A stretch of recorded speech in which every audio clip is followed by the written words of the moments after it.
Tuloy po tayo at basahin ang sumasampalataya.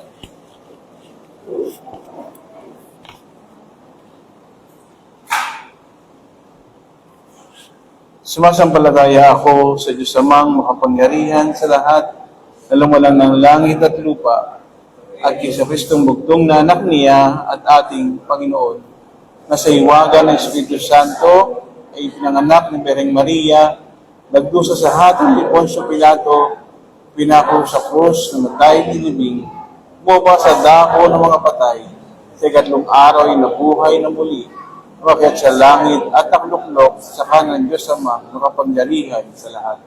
Mula roon, paparito, upang hukuman mga buhay at mga patay. Sumasampalataya ako sa Espiritu Santo, sa manaling na Iglesyang pangkalahatan, sa kablungan ng mga taong binalan ng Diyos, sa kapatawaran ng mga kasalanan, sa muling pagkabuhay ng katawan, at sa buhay na walang hanggan. Awitin po natin hymn number 20, bago po pangaral ang salita ng Diyos. Hymn number 20.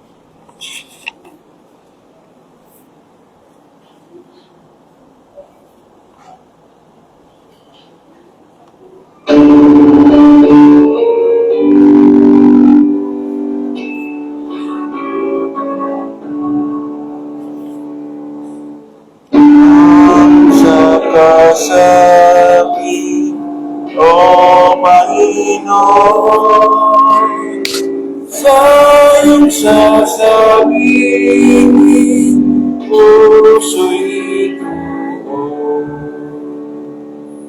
Sa katahimikan, iyong ipakita ang kalwalhatian ng iyong mukha. Mga salita mo'y aming pagkain, pinapay ng lumay, ako'y gustuhin. Sa iyong inaalay ang aking buhay, kung kagalakan ibinibigay. Kaya kausapin mong iyong lingkod, sa iyong sasabihin ay makikinig. Lahat mong layunin sa aking gawin, ang iyong kalooban aking susundin. Makakapula po ang lahat. Magdala po tayo sa pakikinig ng salita ng Diyos. Muli, malalagay sa atin, ni Brother Jen.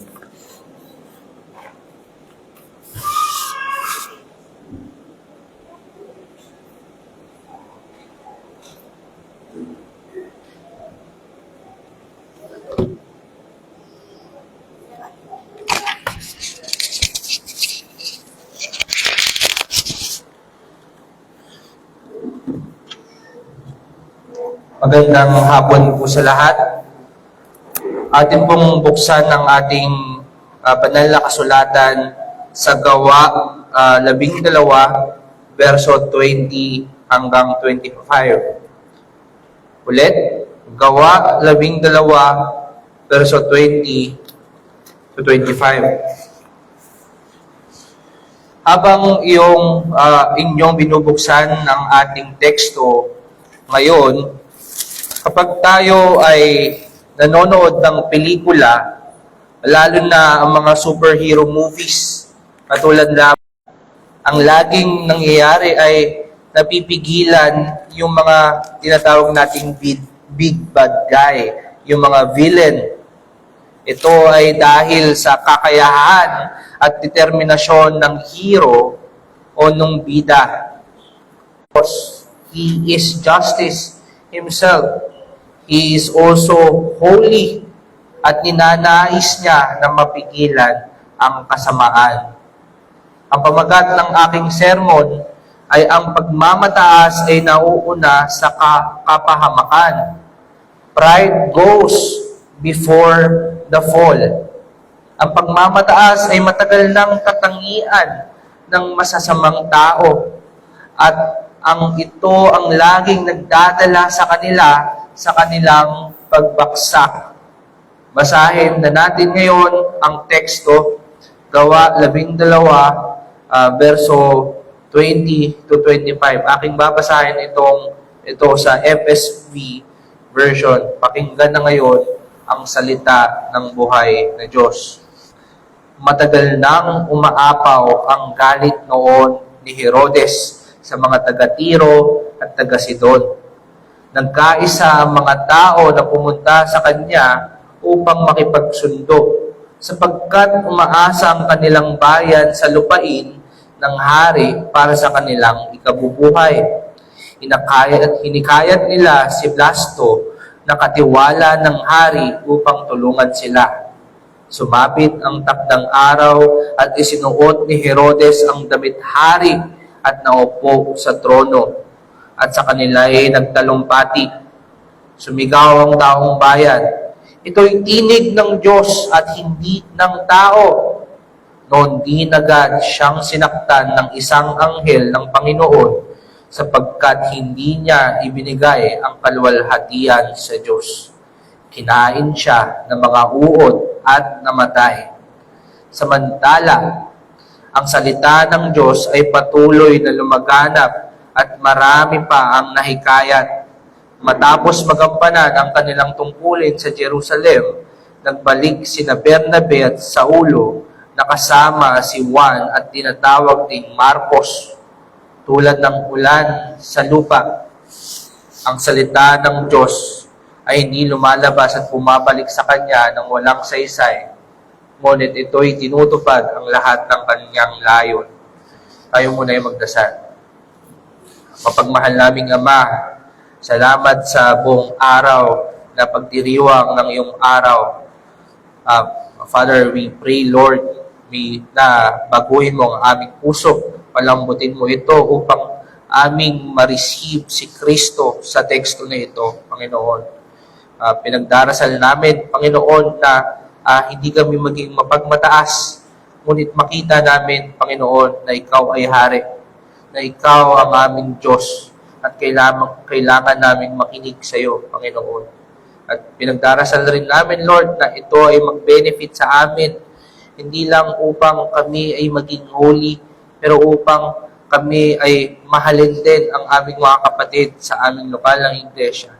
At ito'y maging fuel din namin upang maiproklama ang Ebanghelyo sa mga hindi pa naniniwala. Itinataas namin ito sa pangalan ni Jesus. Amen.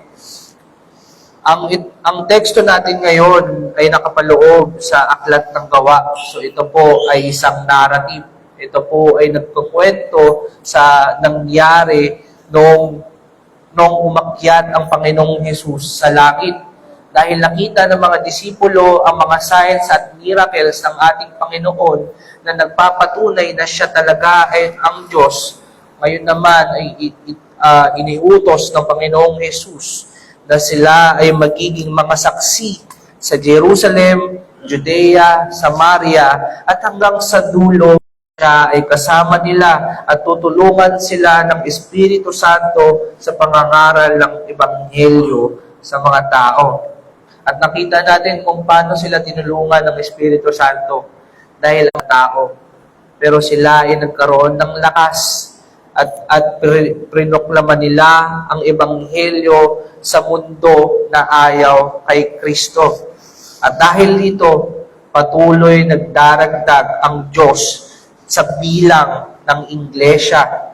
Nabubuo at ang pakikipag-isa ng mga banal at ang mga hadlang na pumipigil sa kanila, ang mga hadlang na pumipigil sa pagkakaisa ng iba't ibang lahi katulad ng Hentil at ng Halago, hindi pa rin nawawala ang mga pagsubok sa buhay ng mga disipulo ng Panginoon.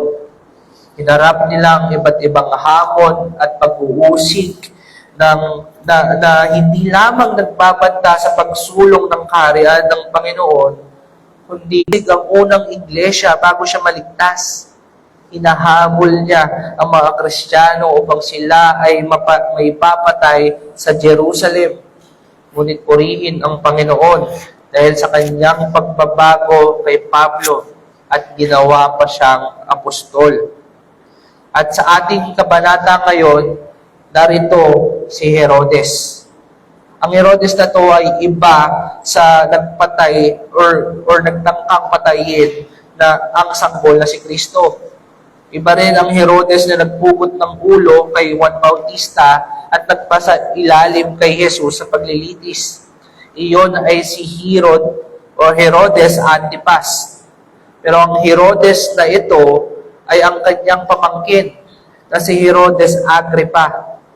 Ngunit masasabi ko na parehas silang masama sa isip at puso. Gayunpaman, nakikita ba ninyo ang trend sa unang iglesia? Kasi ganito ang nangyayari, na kahit sila ay pinipighati ng mga pagsubok at masasamang tao ng kaliwat kanan, hindi sila tumigil sa pamumuhay. Oo, sila ay kumakalat na parang apoy, ngunit hindi sila naglalahok. Higit pa nga, sila ay nagagalak kahit nakikibahagi sa pagdurusa ni Kristo. Ganito rin ang nangyari sa pag-uusig ni Herodes. Nagsimula ito nang patayin niya ang apostol na si Santiago at pinahirapan ang ilan sa mga disipulo. Nang makita niyang ito ay ikinatuwa ng mga ilang Hudyo, lalo siyang naghangad ng dugo. Tinarget niya ang isa sa mga pinuno ng mga Kristiyano at iyon ay si Pedro at ipinakulong siya sapagkat iniisip niya na kapag sinumpo niya ang leader ng mga disipulo ay mawawasak ang kanilang relihiyon. Ngunit nakatakas si Pedro sa pamamagitan ng pakikialam ng Panginoon nang magpadala siya ng isang anghel upang siya ay iligtas. Nabigurin ang plano ni Herodes kaya ipinapatay niya ang mga bantay na nagbabantay kay Pedro. So nakikita niyo ba na itong si Herodes ay isang hindi matatag na tao, napaka-unstable niya, napakasama, napakayabang, at napaka-makasalanan. Isa siyang malaking hadlang sa pagsulong ng kaharian ng Panginoon. Ngunit, paano siya hinarap ng Diyos? Paano siya hinarap ng Diyos? Pinarusahan siya ng isang anghel ng Diyos. Iyan ang katarungan ng Diyos. Kinain ng mga uod ang kanyang loob. Iyan ang hatol ng Panginoon. At ang kasamaan noon ay siya rin kasamaan na nangyayari ngayon. Sapagkat ang kasamaan ay kadalasang nagsisimula sa pagmamataas, sa pag-iisip na ikaw ay mas mataas kaysa sa Diyos. Ngunit paano tayo makakahanap ng kaaliwan nito? Sapagkat makikita rin natin, mga kapatid, mga kaibigan, na ang kasamaan ay laging may wakas. At ang Panginoon ay laging luluwalhatiin ang kanyang sarili. At ito ay mabuti, sapagkat ang lahat ng kaluwalhatian ay sa kanya lamang nararapat. At dahil dito, lalago ang kanyang salita. Ang Ebanghelyo ay ipapahayag sa panahon ng kaginhawaan at maging sa panahon ng pagdurusa. Kaya ang mensahe ko ngayon ay pipigilan ng Panginoon ang kasamaan at palalaguin niya ang kanyang kaharian sa pamamagitan ng kanyang salita. Pipigilan ng Panginoon ang kasamaan, maging ito man ay isang tao o isang institusyon. At kapag ito ay napawi, ang Ebanghelyo ay patuloy na uunlad. Hahatiin natin ang ating sermon sa 2 puntos. Ang unang punto ay napawi ang kasamaan. Paano hinatulan ng Panginoon si Herodes at ano ang dahilan kung bakit siya humatol? At ang ikalawang punto ay lumago ang salita ng Diyos. Paano umunlad ang iglesia kahit sa panahon ng pag-uusig? Isaalang-alang na natin ngayon ang aking unang punto, napawi ang kasamaan. Si Herodes ay nagpakilalang parang Diyos sa harap ng kanyang mga tagapakinig. Makikita natin sa verso 20, nagalit si Herodes sa mga taga-Tiro at Sidon. Ngunit hindi malinaw kung bakit. Maaaring nadamay lamang sila dahil nabigo siya sa pagpatay pagpatay kay Pedro, yung plano niyang pahintuin yung Christian religion. Ngunit nananatili pa rin ang alitan ni Herodes laban sa Tiro at Sidon. Ang mga lungsod na ito ay malalayang dauman na nakatuon sa kalakalan. Dahil sa kanilang magandang lokasyon, naging sentro sila ng kalakalan. Ngunit sa kabila nito, umaasa sila sa lupain ng Judea para sa mga supply at pagkain. At ang Judea ay nasa ilalim ng pamumuno ni Herodes Agrippa. Makikita din natin kung paano ka-untouchable itong si Herodes. Dahil kinakailangan ng mga kinatawan ng Tiro at Sidon ang tulong ng kanyang katiwala na si Blastus. Ang isang katiwala ay parang tagapangasiwa ng sambayanan ng isang maharlika. Kung nanonood kayo ng mga comic book movies, para siyang si Alfred kay Bruce Wayne. At sa tulong ni Blastus, nabigyan sila ng pagkakataong makipag-ayos sa pinunong ito. At kung mapapansin niyo din, may malaking kaibahan si Herodes sa iglesia ng Antioquia. Dahil sa panahon ng tagutom na ipinahayag ng propetang si Agabo sa Kabanata 11, ang iglesia sa Antioquia ay hindi nag-atubling magbigay ng tulong ayon sa kanilang kakayahan. Ngunit dito, makikita ang kasamaan ni Herodes. Dahil kahit may kapangyarihan at kakayahan siyang tumulong sa mga lungsod na dauman, pinili niyang ipagkait ito dahil lamang sa kanyang personal na galit sa kanila. Paano nga ba inarap ni Herodes ang mga kinatawan ng Tiro at Sidon? Sa verse 21, sa itinakdang araw, ayon sa tala ni Josephus, isa po siyang pagganong historiador, ito ay araw ni Caesar o araw ng paggalang kay Tiberius Caesar. Inaliw sila ni Herodes sa pamamagitan ng mga palabas at mga laro. Ayon din sa tala ni Lucas, umarap siya sa mga tao na nakasuot ng maharlikang kasuotan. Inilarawan ito ni Josephus bilang damit na puno ng pilak, damit na puno ng silver, at ang kanyang trono ay nakaharap sa silangan, kaya sa umaga tinatamaan ito ng sikat ng araw. Kapag tumama ang sinag ng araw sa kanyang damit na pilak, ito ay kumikislap at nagbibigay ng ilusyon na siya ay nagniningning. So para po siyang naglalakad na disco ball. Para itong murang version ng pagpapakita sa mukha ng Diyos, o masasabi natin isang mumurahing version ng pagkakaroon ng maluwalhating katawan. At dahil ang mga tao ay madaling malinlang, nakita nilang palabas at pananalita ni Herodes bilang isang bagay na parang sa isang Diyos. Sa verso 22, sinabi nila, tinig ng isang Diyos at hindi ng tao. Pinuri nila si Herodes na isang tao lamang, na isang nilalang, na para bang siya ay Diyos.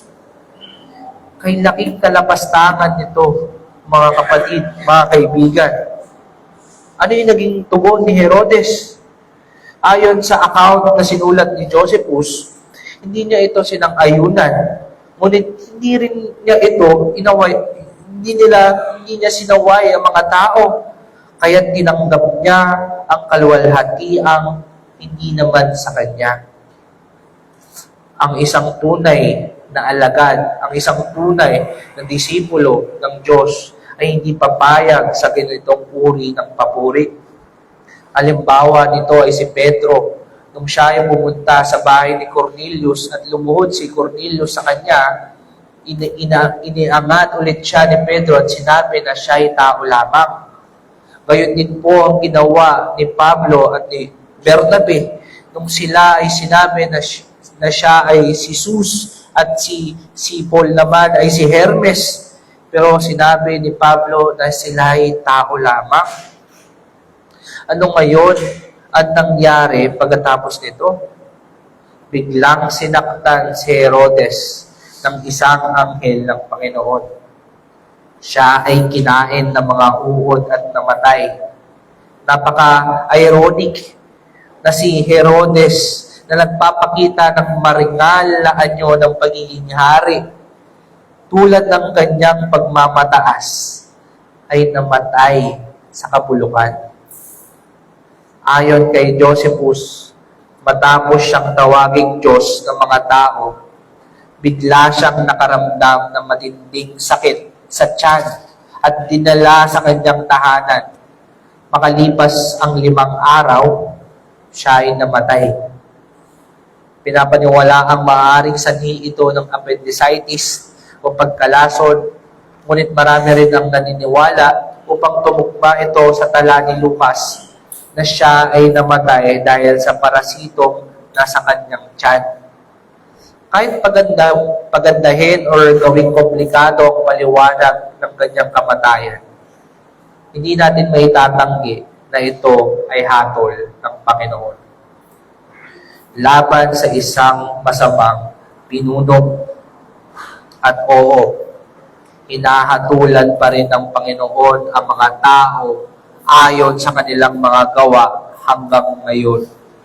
Pinaparusahan pa rin niya ang mga tao dahil sa kanilang kasamaan, sapagkat siya ay banal na hukom at siya ang wakas ng lahat ng bagay. Hinahatulan niya ang mga tao hindi lamang ayon sa kanilang mga ginagawa, kundi pati sa kalagayan ng kanilang puso. Hinahatulan niya ang mga mapagmataas, ang mga taong itinuturing ang kanilang sarili na mas mataas kaysa sa Kanya. Ang aking punto ay hinahatulan ng Panginoon ang mga taong nilululwalhati ang kanilang sarili. Ang lahat ng kaluwalhatian ay sa Panginoon. Hindi dahil ang Panginoon ay mayabang o mapagmataas, kundi dahil hindi niya maaaring itanggi ang kanyang sariling kalikasan at ang katotohanang siya ang sukdulang nilalang. Lululwalhatiin ng Panginoon ang kanyang sarili sapagkat siya ang una at siya ang huli. At siya ay higit sa lahat. At bilang mga nilalang na ginawa ng Diyos, tinatawag tayong luwalhatiin siya sapagkat siya ang ating may likha at siya ay makapangyarihan sa lahat. Kapag sinasabi natin na lahat ng kalwalhatian ay sa Kanya, ibig sabihin nito ang kalwalhatian at papuri ay hindi para sa tao. Wala tayong kalwalhatian na may pagmamalaki sa ating sarili. Ito ay isang pattern na makikita natin sa mga mapaniil na pinuno sa kasaysayan. Parang iisa lamang ang hulma nila. Ganito si Hitler, ganito si Genghis Khan, ganito si Stalin. Karaniwang itinuturing ng mga tirano ang kanilang sarili na higit pa sa Diyos. Kung bakit sila malupit at sila ang nagtatakda ng kapalaran ng kanilang mga nasasakupan ay dahil nakikita nila ang kanilang sarili bilang mga Diyos. At dahil iniisip nilang sila ay Diyos, anuman ang kanilang sabihin ay tama. Kahit mali ito sa paningin ng Diyos, iniisip nila ang kanilang salita ay pinal. At alam mo kung anong nakakatawa? Kahit iniisip nilang sila ay mga Diyos, sila ay nabubuhay pa rin para sa palakpak ng tao. Umaasa sila sa papuri at pag-aproba ng tao tulad ni Herodes na pinasaya ang mga Hudyo at ang mga taga-Tiro at Sidon. Ngunit tulad ng lahat ng ganitong tao, tiyak ang kanilang wakas. Tiyak ang kanilang destruction. Nakakita ako ng video ni Alex Honnold. If nakita nyo po ito sa Facebook or sa YouTube, siya po ay isang atleta na umaakyat ng bundok at mga gusali ng free solo. Pag sinabi nyo pong free solo, wala po siyang ginagamit na harness o kaya mga safety precaution. So umaakyat lang po siya na damit lang ang meron siya. So hindi ko maiwasang isipin na kung gaano kataas ang kanyang naiakyat, ganun rin kasakit kapag siya ay bumaksak. At tulad ng pagmamataas ni Herodes at ng mga umuusig sa Iglesia ni Cristo, habang tumataas ang kanilang kayabangan, habang tumataas ang kanilang pagmamataas, lalo namang masakit ang kanilang pagpaksa sa oras ng kanilang paghatol. Ang kayabangan ay isang napakapanganib at mapadlinlang na kasalanan, mga kapatid at mga kaibigan.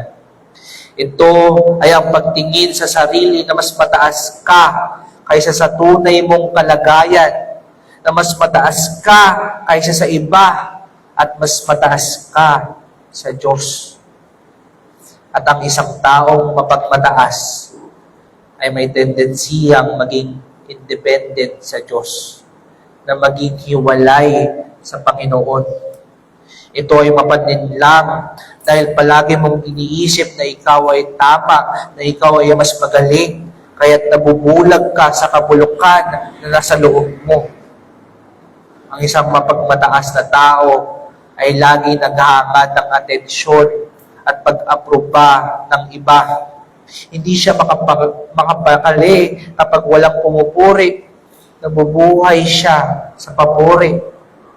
At gaya ng sinabi ni Lucas, ang kayabangang ito ay hindi nagbibigay kaluwalhati sa Diyos, kundi sa sarili. Ito ay ako muna. Ako rin ang huli. Ako ang nasa taas at ikaw ay nasa baba. Sa ating talata, isang mapagmataas na tao ang hinatulan ng Diyos. At dito makikita natin na na lahat ng mapagmataas ay hahatulan din. Ngunit maaari mong sabihin, kapatid o kaibigan, hindi naman ako pumapatay ng Kristiyano at hindi rin naman po ako pinuno. Maaring tama ka. Maaring iba ang antas ng iyong kayabangan. Ngunit ang kayabangan mo, kahit iba-iba ang anyo, ay kasalanan pa rin sa harap ng isang banal na Diyos. Kaya kaibigan, kung narito ka ngayon at nakikita mong ikaw ay mapagmataas, na iniisip mong mas tama ka kaysa sa Diyos at nabubuhay kang hindi nagpapasakop sa Kanya, ikaw ay nabubuhay na parang isang Diyos-Diyosan. At ito ay hindi nagbibigay luwalhati sa Diyos. Matakot ka, kaibigan, sapagkat anumang oras ay maaaring hatulang ka ng Panginoon at makatarungan lamang na parusahan ka dahil ikaw ay nagkakasala laban sa Kanya. Nakikita ng Panginoon ang kayabangan sa iyong puso at ang dahilan kung bakit hindi ka pa niya hinahatulan ngayon, kung bakit humihinga ka pa rin ngayon, ay dahil siya ay mapagpasensya. Binibigyan ka niya ng panahon upang magsisi sa iyong mga kasalanan, magsisi sa iyong kayabangan at sumampalataya ka kay Jesucristo na namatay para sa mga makakasalanan. Siya ang namatay para sa mga makakasalanan sa krus na nararapat ay para sa atin upang hindi mo maranasan ang kaparusahan na para sa iyo. May taos-pusong paanyaya para sa iyo, kaibigan. Kaya lumapit ka sa Kanya kung hindi ka pa naniniwala. Lumapit ka para sa awa at ikaw ay maliligtas. At para sa aking mga kapatid kay Kristo, bagaman tinatawag tayong maging mapagkumbaba, patuloy pa rin tayong nakikipaglaban sa pagiging mataas. Kapag ang ating mga iniisip ay tinuturing nating mas mataas kaysa sa Kanya, at ang ating nais ay mas mahalaga kaysa sa Kanya, tayo ay nahuhulog sa kayabangan.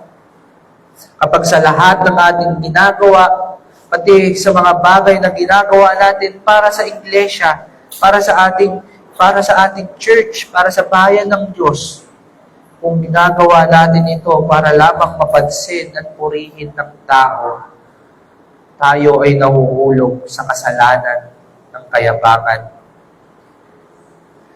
Sa katunayan, ang kayabangan ang bitsa sa pagsabog ng iba pang mga kasalanan. Nagkakasala tayo dahil iniisip natin kaya nating mabuhay ng hiwalay sa Diyos na hindi natin siya kailangan. Tungkulin natin, mga kapatid at mga kaibigan, na hindi luwalhatiin ang ating sarili, kundi luwalhatiin ang Panginoon. Kaya ang aking unang challenge sa inyo ay luwalhatiin ang Diyos sa pamamagitan ng pagpatay sa ating kayabangan. Ulit, na luwalhatiin ng Diyos sa pamamagitan ng pagpatay sa ating kayabangan. Walang sino man ang karapat-dapat sa ating papuri, kundi ang Diyos lamang. Ngayon, lalo tayong nahihikayat na luwalhatiin siya sapagkat ipinapahayag niya ang kanyang sarili, hindi lamang ating tagapaglikha, kundi ating manunubos.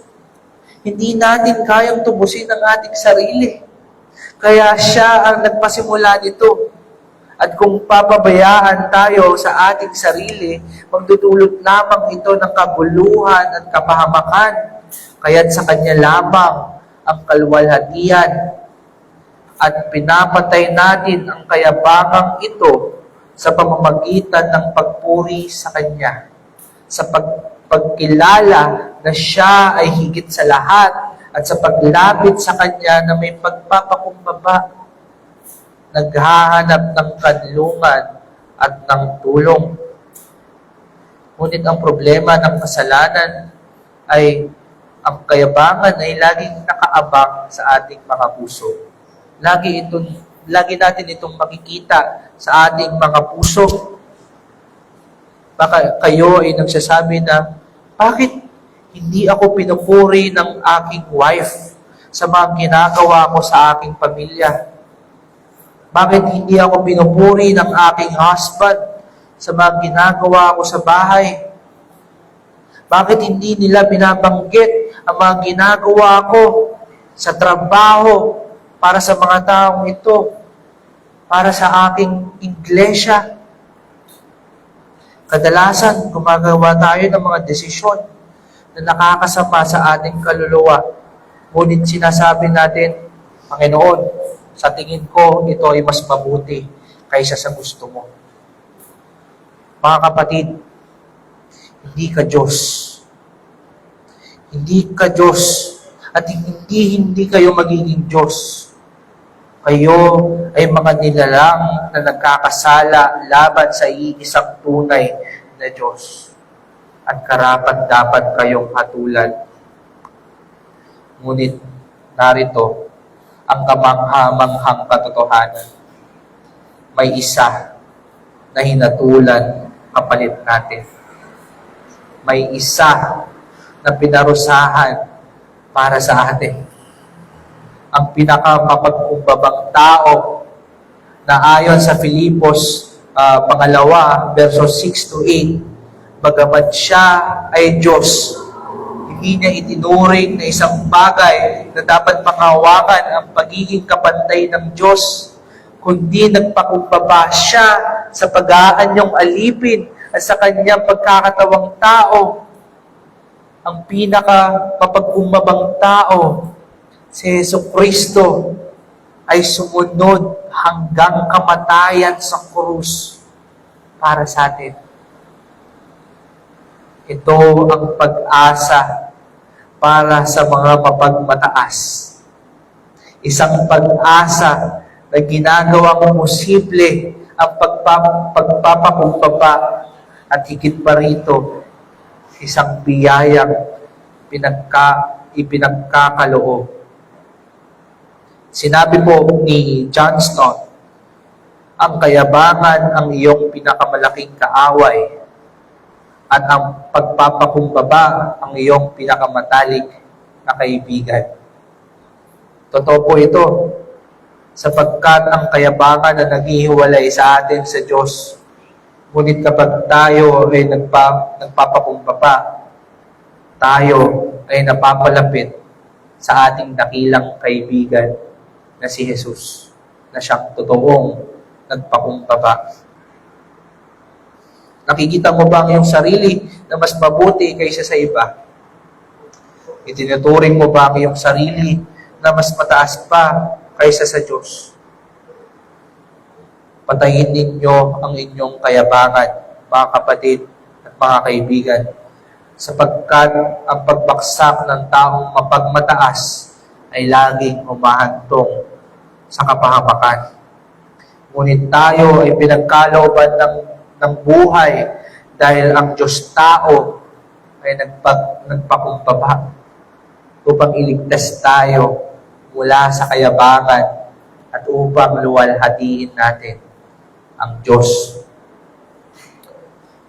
Nang ang kasamaan ni Herodes ay nagwakas dahil sa paghampas ng Panginoon sa kanya, makikita rin natin kung paano hindi tumigil ang iglesia, bagkus lalo pa itong lumago sa kabila ng kanilang mga pagsubok. Ngayon, pag-isipan naman natin ang aking ikalawang punto. Lumago ang salita ng Diyos. Sa kabila ng taggutom at pag-uusig, lumago ang mga iglesyang Kristiyano. Sa unang paglago ng iglesia, palaging may mga pagsubok na kanilang hinaharap. Gaya ng ipinako ni Kristo habang siya ay kasama pa ng kanyang mga disipulo. Dinadala sila sa mga sinagoga at bilangguan, inaharap sa mga pinuno ng mga Hudyo at sa mga tagapamahala, ngunit binibigyan sila ng Espiritu upang tulungan sila. At sa kabanatang ito, si Herodes ang isa sa mga pagsubok ng kanilang kinakaharap. Pinatay niya si Santiago, si Herodes, isang apostol ni Kristo at kapatid ni Juan na minamahal. Ito ay napakahirap para sa unang iglesia sapagkat isa siya sa mga pinuno ng early church. Pagkatapos nito, ipinakulong pa si Pedro na isa ring apostol. Inilagay siya sa mahigpit na pagbabantay, hindi pinayagang mag-isa sa selda, laging may mga bantay.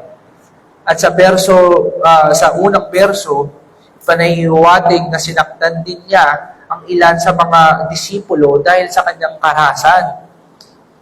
Maaari ring Kristiyano sa panahong iyon ang nakaranas ng tagutom sa Judea. Gaya ng sinabi ni Agabo na siyang propeta dati.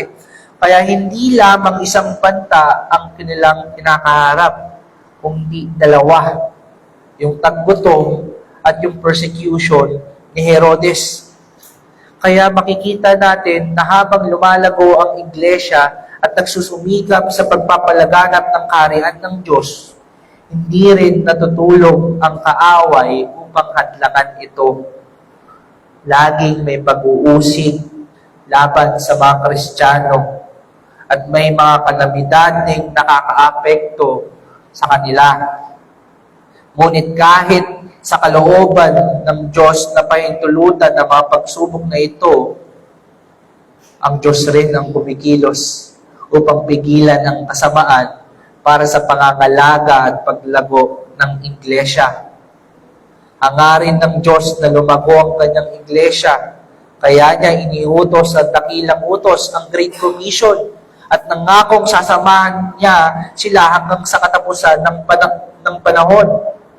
Tignan niyo kung paano ginamit ni Lucas ang kanyang panalita sa verse 24. Sinabi ni Lucas na sapagkat ang salita ng Diyos ay lumago at dumami. Ang salitang sapagkat ay nagpapakita ng paghambing sa kasamaan ni Herodes at sa paglago ng iglesia. Kung tumigil ang kasamaan ni Herodes dahil siya ay namatay, at kahit mamatay si Herodes at magwakas ang kanyang pamamahala, ang kaharian ng Diyos ay hindi, sapagkat ito ay walang hanggan. Iniuugnay ni Lucas sa paglago ng iglesia sa paglago ng salita ng Diyos. Kasi maaari namang sabihin niya na lumago ang mga miyembro ng iglesia, pero hindi. Sinabi niya na lumago ang salita ng Diyos dahil sa pamamagitan lamang ng salita ng Diyos, ng ebanghelyo, ng pangangaral at patotoo tungkol sa buhay, pagkamatay at muling pagkabuhay ni Kristo, nadadagdagan ang mga tao sa katawan niya. Hindi sila gumagamit ng makamundong paraan o strategiya, kundi nagiging tapat silang mga saksi ng Diyos. Sa verse 25, ipinakilala ni Lucas sina Pablo, Bernabe at Juan Marcos, mga magiging pangunahing saksi sa mga Hentil. Nakikita nyo ba kung ano yung direksyon nito? Na parang itong isang dam. Si Herodes ang harang ng tubig at ang kanyang kamatayan ang pagbukas na ito. At ang salita ng Diyos ay parang tubig na rumaragasa palabas. Ito rin ang kapangyarihan ng Diyos hanggang ngayon, mga kapatid at kaibigan. Kapag dumaraan sa pagsubok ang iglesia, hindi ito pinapabayaan ng Panginoon. Sa halip, sa gitna ng pagsubok, lalo pang nagniningning ang Ebanghelyo at lalong dumarami ang kanyang salita. Palalaguin ng Panginoon ang kanyang salita sa panahon ng mga pagsubok. Inuulit ko po, palalaguin ng Panginoon ang kanyang salita. Nangako ang Diyos na mawawala ang ating mga pagsubok kapag tayo ay naging Kristiyano. Sa katunayan pa nga, ay maaari pang dumami ito at maging mahirap.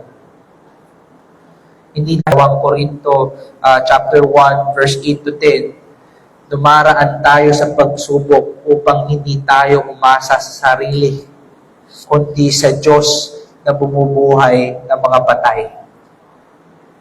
Ganon din sa atin. Dumaraan tayo sa pagsubok upang makita natin hindi natin kaya mag-isa. At matutong umasa sa Diyos na nagliligtas. Hindi lamang iyon. Sa gitna ng pagsubok, pinapakita ng Diyos ang kanyang maraming awa sa ating buhay. Pinapakita rin ng talatang ito, itong teksto na ito, na ang umuusig sa atin ay may tiyak na wakas. May hustisya at ang mga banal ay mapapatunayan ng tama sa harap ng Diyos. Ngunit may mga pagkakataon na hindi tayo agad ililigtas ng Diyos mula sa pagsubok. Tandaan natin na kahit hinatulan si Herodes ng Diyos, napatay niya pa rin si Apostol Santiago. Kaya ang hustisya ng Diyos ay hindi laging agad-agad. Ngunit ang ating pag-asa ay hindi sa bilis ng kanyang paghukom, ngunit sa katiyakang ito ay tiyak. Tiyak ito. At kapag sinabi kong mga umuusig, hindi lamang po ito ang mga tao, kundi pati si Satanas at ang kamatayan. Sila ang tunay na kaaway at nagtagumpay na si Kristo nung namatay siya sa krus. Sabi nga sa awit 124 verse 6 to 8, purihin ang Panginoon na hindi tayo ibinigay na biktima ng kanilang mga ngipin. Tayo'y nakatakas na parang ibon mula sa bitag ng manghuhuli. Ang bitag ay nasira at tayo'y nakatakas. Ang tulong natin ay nasa pangalan ng Panginoon na gumawa ng langit at lupa. Ito yung kapahingahan din natin na ang tumutulong sa atin ay hindi lamang malakas na tao, pero ang Diyos na naglikha ng lahat. Kaya kapag tayo ay dumaraan sa pagsubok, hindi tayo dapat tumigil sa pangangaral na ebanghelyo. Lalo pa natin itong ipahayag. Iyan ang kaibahan natin sa mundo. Dahil ang mundo ay walang pag-asa, kaya sumusuko sila. Ngunit tayo, kahit madilim na lambak, may liwanag tayo. At habang mas dumidilim ang dinaraanan nating lambak, mas lumiliwanag ang ebanghelyo na ating hinahawakan. Kaya ang hamon ko sa inyo, ang huling challenge ko sa inyo, ay hayaang lumago ang salita sa gitna ng pagsubok. Hayaan niyo pong lumago ang salita sa gitna ng pagsubok. Ibig sabihin nito, huwag tayong tumigil sa pagpapahayag ng ebanghelyo. Kahit kutyain tayo ng mundo, nasaan ang Diyos mo? Ang sagot natin ay laging pag-asa. At makikita ito ng mga tao.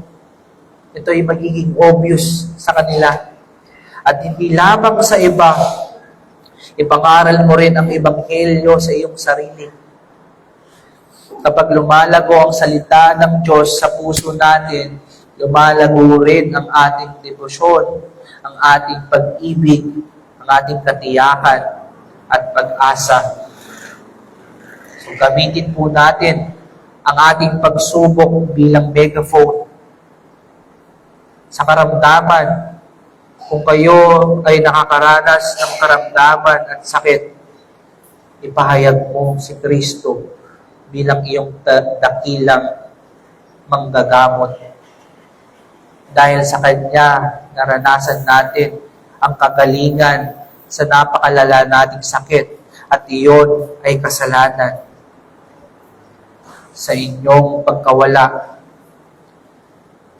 maybe nawalan po kayo ng mahalagang bagay, ng trabaho, o nawalan kayo ng mahal sa buhay.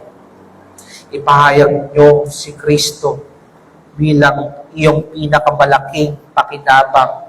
He is your greatest gain and He will comfort you.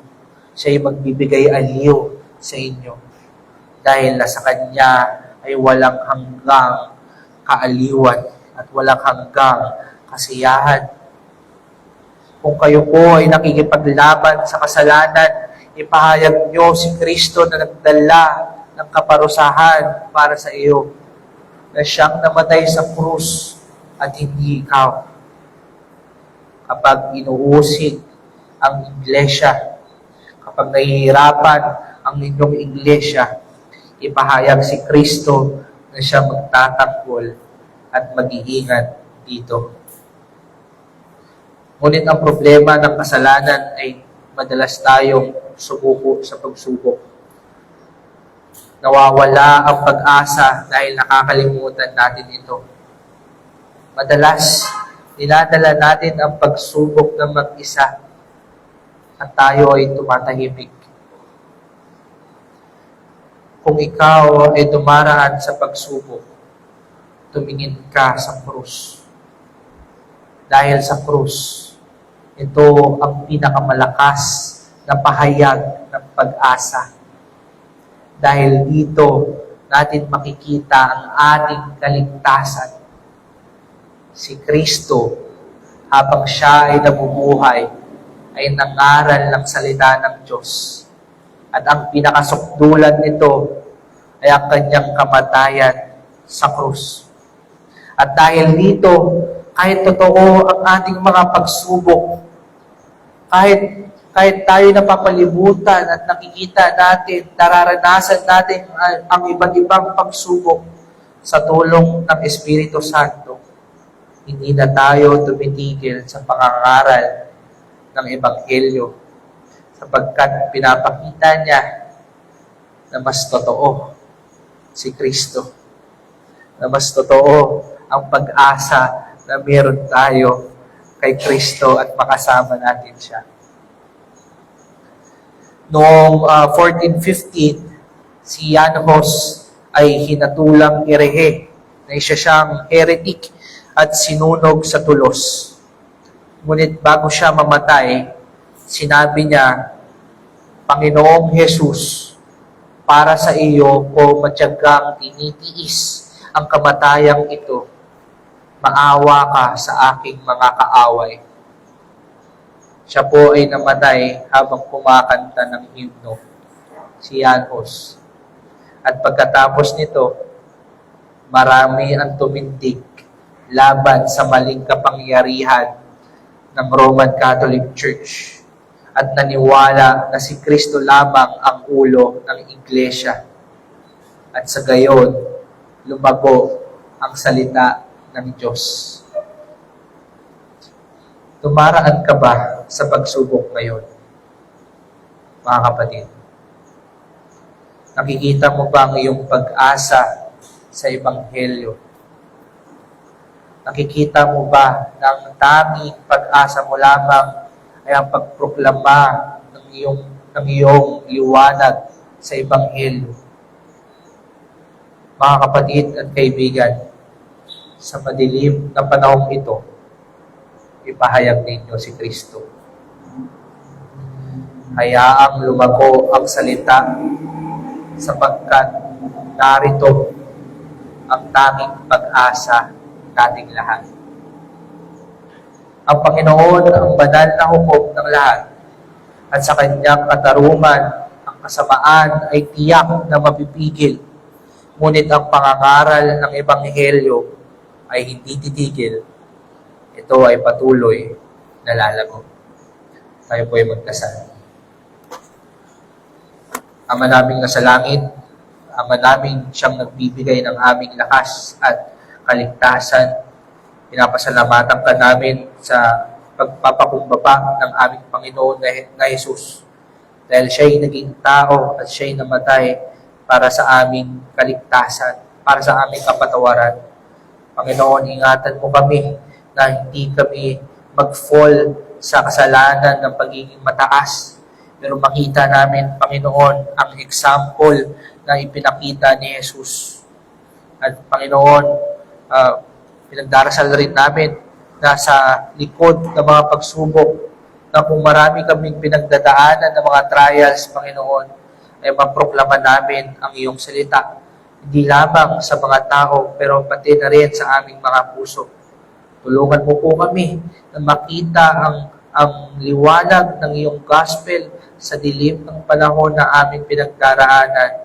Panginoon, encourage mo kami, Lord, na magpatuloy sa aming mga lakad, Panginoon, sa aming Christian walk. At Father, I pray, Lord, na iwasan mo kami mawalan ng lakas ng loob. Ngunit magtiwala lamang kami sa inyo. Itinataas namin ito sa pangalan ng inyong anak na si Jesus. Amen.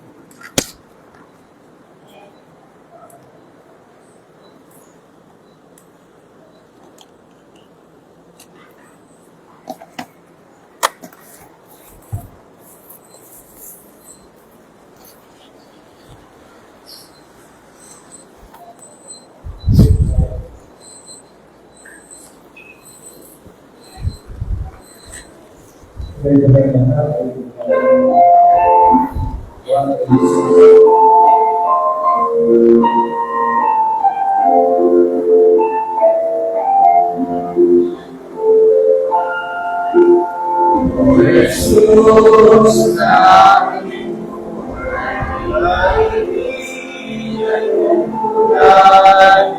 ikaw ang ating patnubay sa mundo'y aking tanglang. O ako'y samahan sa landas ng buhay. Puso ko'y may kasiyahan kung kasama ko ikaw. Hinangal o kayaman, nais kong makamtan ang dithiin mo sa buhay, ang ika'y paglingkuran. O ako'y samahan sa landas ng buhay. Puso ko'y may kasiyahan kung kasama ko ikaw. Ang tanging kapit-hatian at walang kahirapan ay matitis kong tunay kung karamay ko ikaw. O ako'y samahan sa landas ng buhay. Puso ko'y may kasiyahan kung kasama ko ikaw. Hindi ko matatakutan kahit ang kamatayan, dahil ang pumapatnubay sa akin, tanging ikaw. O ako'y samahan sa landas ng buhay. Puso ko'y may kasiyahan kung kasama ko'y ikaw.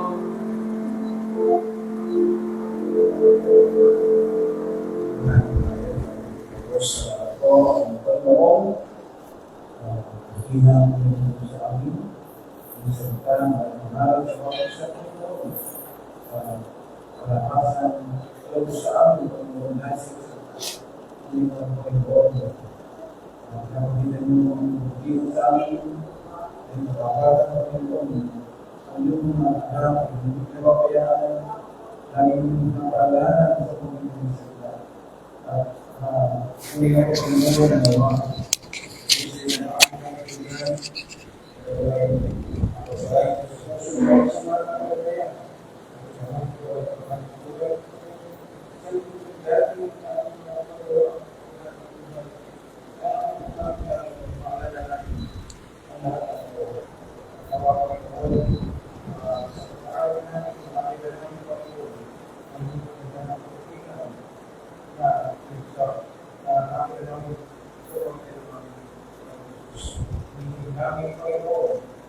Panginoon.